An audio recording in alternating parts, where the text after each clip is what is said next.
DPSP বা directive principles of state policy, এটা নন জাস্টিসিয়েবল কেন, অর্থাৎ এটা লঙ্ঘন করলে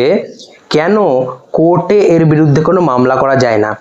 যদিও এই ডিপিএসপিটা খুব ইম্পর্টেন্ট কাদের ক্ষেত্রে, আমাদের যে গভর্নমেন্ট তাদের ক্ষেত্রে, তারা যখন কোনো পলিসি বা ল তৈরি করে তখন এগুলো ফলো করে তারা তৈরি করে থাকে বা তৈরি করতে হয় তাদেরকে।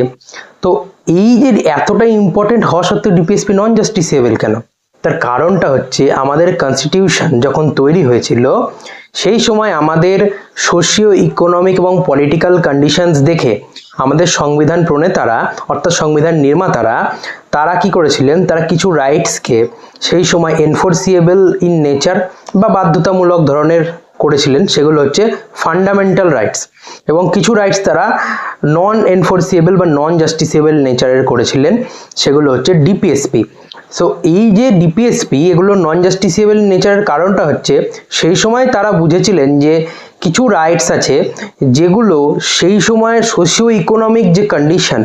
সেই সময় তো আমরা কেবল স্বাধীনতা লাভ করছি, সেই সময় আমাদের সোশিও ইকোনমিক কন্ডিশন সেই সময় অতটা ডেভেলপড ছিল না। তো তারা সেই সময় ভেবেছিলেন সংবিধান নির্মাতারা যে যত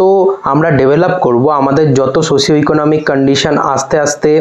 আমাদের গ্রো করবে, ডেভেলপ করবে, তত আমরা আস্তে আস্তে ডিপিএসপি গুলোকে এনফোর্স করতে শুরু করব।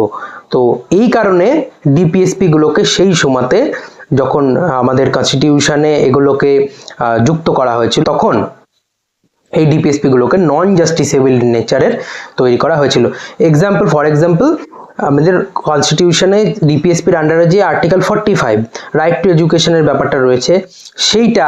আমাদের কনস্টিটিউশনে 86th অ্যামেন্ডমেন্ট 2002 এর মাধ্যমে 21A আর্টিকেলের আন্ডারে রাইট টু এডুকেশন এটাকে কি করা হয়েছে, এখন ফান্ডামেন্টাল রাইটের অন্তর্ভুক্ত করা হয়েছে।